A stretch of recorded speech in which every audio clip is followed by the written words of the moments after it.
আসসালামু আলাইকুম। আমি আছি বর্তমানে উত্তরহালি শহর চৌধুরীপাড়া আসগর আলী চৌধুরী জামে মসজিদের সামনে। আসগর আলী চৌধুরী জামে মসজিদ, এই মসজিদটা সম্পর্কে আমি মূলত প্রথম জানতে পারি ফেসবুকে। এখন এই মসজিদটা সম্পর্কে যে ফেসবুকে দেখার পরে আমার ভালো লাগলো।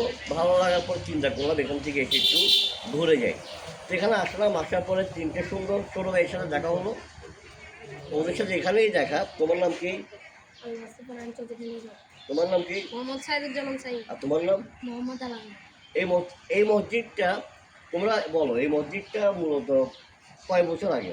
250 বছর আগের। 250 বছর। হ্যাঁ, তারা বলছে এই মসজিদটা 250 বছর আগের মসজিদ। এখন এই মসজিদটা আসলেই আসগর আলী চৌধুরী নামে যে ভদ্রলোক তৈরি করেছেন, কেউ বলে সেটা 200 বছর আগে, কেউ বলে সেটা 250 বছর আগে, কেউ 200 বছর আগে বলে, কেউ 250 বছর আগে বলে। কারণ অনেকে বলেছেন যে, আমি কয়েকজনকে বলতে দেখলাম যে আসলে সঠিক কত সালে তৈরি করেছিলেন এটা নাকি কেউ বলতে পারবে না।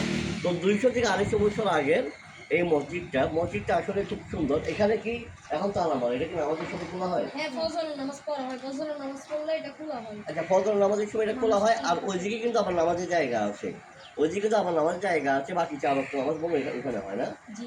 বা ওই পাশে যেটা জায়গাটা আছে, আর এখানে ফজরের নামাজ হয়। রোজার সময় এখানে হয় না, রোজার সময় ফজরের নামাজ এখানে হয়। হ্যাঁ।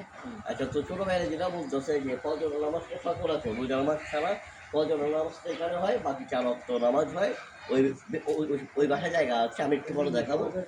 আর রোজার সময় ছাড়া, আর রোজার সময় ফজরের নামাজটা কি ওই সাইডেই হয়। তো ভিডিওটা করতেছে এতক্ষণ তো আমার বন্ধু নিশানকে আমি একটু আসার জন্য বলবো। এই তিনটা ছোটো ভাই আমার খুবই আন্তরিক ধন্যবাদ সময় দেওয়ার জন্য। তাদের সাথে এখানে এসে আমার পরিচয়। নিশানকে একটু দিয়ে আসার জন্য অনুরোধ করবো। এই যে আমার বন্ধু নিশানকে নিয়ে আসলাম। ও কুমিল্লা থেকে আসছে দুপুর 1টার দিকে। ওরা বললাম যে চল একটু ঘুরে আসি, বেচারা এমনি তো টায়ার, তারপরও আসছে। ওরে নিয়ে আসলাম, চলেন আপনাদেরকে মসজিদটা ঘুরে যাই। এটা হচ্ছে পুরো মসজিদটা বিভিন্ন অ্যাঙ্গেল থেকে আপনাদেরকে দেখানোর চেষ্টা করছি, বিভিন্ন অ্যাঙ্গেল থেকে। যেহেতু এখানে শুধু ফজরের নামাজটা হয়, বাকি নামাজগুলো অন্য জায়গায় হয়, তাই আমরা গিয়েছিলাম আসরের সময়, তাই তখন খোলা ছিল না, আমরা ভিতরে ঢুকতে পারি নাই। যদি ভিতরে ঢুকতে পারতাম তাহলে আরও ভালো লাগতো।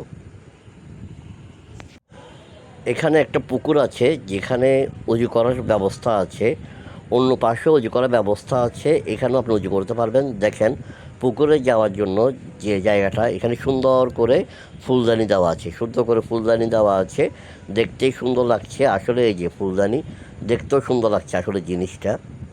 যেটা জানতে পারলাম, ফজরের নামাজ ছাড়া বাকি 4 ওয়াক্ত নামাজ, জোহর, আসর, মাগরিব এবং ঈশার নামাজ এখানেই পড়া হয়। এই যে একজন লোক নামাজ পড়ে বের হচ্ছেন, ওইখানেই পড়া হয় বাকি 4 ওয়াক্ত নামাজ।